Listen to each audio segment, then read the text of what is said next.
Hello, আমার একটা ছোট্ট ব্লগে সবাইকে স্বাগত। তো আজকের ব্লগটা আজকে সারাদিনটা নিয়েই। সকালবেলা উঠে আমার স্নান কমপ্লিট হয়ে গেছে, আর আমি ক্যামেরা ধরে ফেলেছি মাকে। মা ঠাকুরের বাসন মাজছে তখন।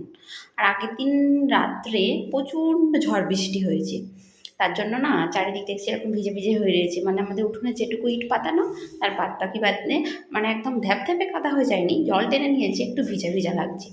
আর আগের দিন বৃষ্টি হওয়ার জন্য আজকে সকালে রোদটা মনে হচ্ছে না বেশি ঝলমল করে উঠেছে, একটু ঠান্ডা ঠান্ডা ওয়েদার আছে বলে রোদটা বেশি ভালো লাগছে। কিন্তু দুপুর করা তখন ঠিক বুঝতে পারবো যে রোদটা ঠিক কেমন লাগছে। আর এই যে মাম্মামের বদমাইশি শুরু হয়ে গেছে। যাই দেখেছে বাইরে একজনকে যেতে, দরজা একটু খোলা আছে, ও ঠিক বেরোনোর চেষ্টা করছে। এটাই তো ওর কাজ। সামনে রাস্তা বলে আমরা সব সময় না গেটটাকে মানে বন্ধ করে রেখে দিই। বাড়িতে যেহেতু ছোটো ছোটো ছাগল ছানা আছে, খুব কুকুরের উৎপাত, কখন কি ঢুকে পড়ে। আর মা না বাসনগুলোকে আম দিয়ে ভালো করে মেজেছে, তার জন্য এরকম পিতলের বাসন ঝকঝক করছে। আর আম দিয়ে মাজলে না, আমরা আমের সময় আম দিয়েই মাজি বেশি, আবার টক পাতা তেঁতুল তো এগুলো তো থাকেই। আর মাম্মাম না ওর খেলার জিনিস নিয়ে খেলা করছে, কিন্তু ঝুমঝুমির না অর্ধেক হারিয়ে ফেলেছে, মানে এদিক ওদিক ফেলে দিয়েছে, আর অর্ধেক নিয়ে এদিক ওদিক করছে। আর মাম্মামের সব খেলার জিনিসই বেশিরভাগ মানে যেগুলো এখানে কেনা এখানেই থাকে, যেহেতু আমরা যাওয়া আসা করি ওখানেও ওর প্রচুর খেলনা আছে। অনেক বসে পুতুলের সব অবস্থা খারাপ করে ফেলেছে। যেহেতু আমরা আগের দিন এসেছি তাই সবাই ফাঁকায় বেরিয়েছি সকালবেলা, কালকে থেকে আর বেরোনো হয়নি, সেই ডাক্তারখানা থেকে এসে ঢুকে পড়েছি। তো অনেকে জিজ্ঞাসা করছে যে কখন এলি কখন এলি, মাম্মামকে সবাই ডাকছে, জিজ্ঞাসা করছে। মাম্মাম্মি সবার কথার উত্তর দিচ্ছে, মা বলে বলে দিচ্ছে, আর ও বলছে, নয়তো কথা বলবে না।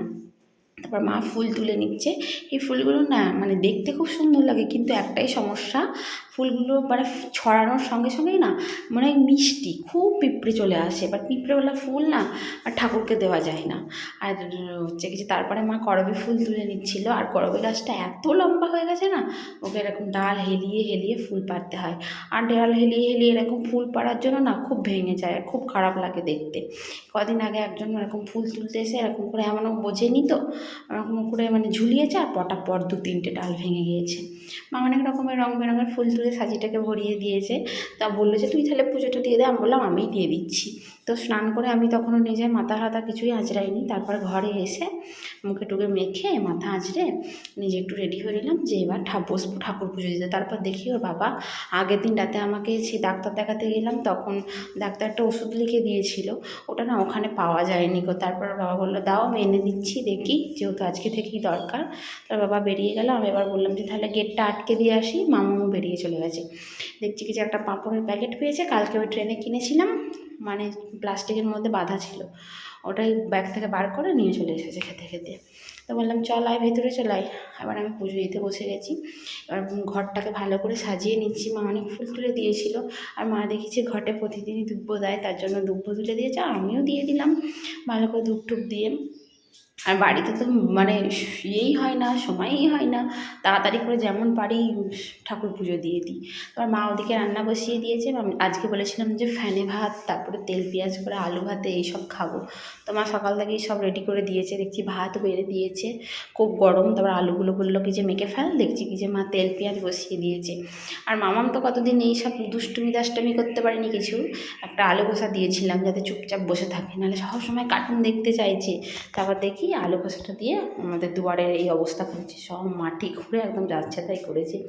ছাগল বাচ্চাগুলো তো এই কদিনও ছিল না, করে চাপার অভ্যাস ওদের চলে গেছে, আর ওরা বড়ও হয়ে গেছে। মামাম একটাকেও করে নিতে পারছে না, আর ওরা ছুটে ছুটে পালিয়ে যাচ্ছে। আর আমরা সেটা দেখছে, বলছে আর পারবি না, ওরা অনেক ভারী হয়ে গেছে কোলে নিতে। মামাম তাও ওদের ধরার একটা বৃথা চেষ্টা করে যাচ্ছে। মা বললো কিছু নে, তুই বস্তাটা দিয়ে মেয়েকে খেয়ে নে, তো অনেক বেলা হয়ে গেছে। তারপর আমি আলু ভাতে মাখতে বসে গেছি, ঝাল ঝাল করে সব আলু ভাতে, ডাল ভাতে, মানে মুসুরি ডালও ভাতে দিয়েছিল, সব ভাতে মেখে নিয়েছিলাম। মা দেখলাম আবার বেগুন ভাজছে, ভাবলাম তাহলে একটু কাঁচা পেঁয়াজ লঙ্কা কুচিয়ে দাও, ওটাকেও মেখে নিই, খুব ভালো লাগবে খেতে, আমার ওটা খেতে খুব ভালো লাগে। তারপর মামাকে খেয়ে টিয়ে ওকে খাইয়ে স্নান করিয়ে নিয়েছি।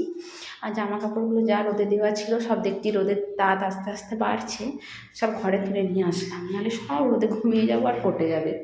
তারপর মামামকে নিয়ে ঘরে চলে আসলাম।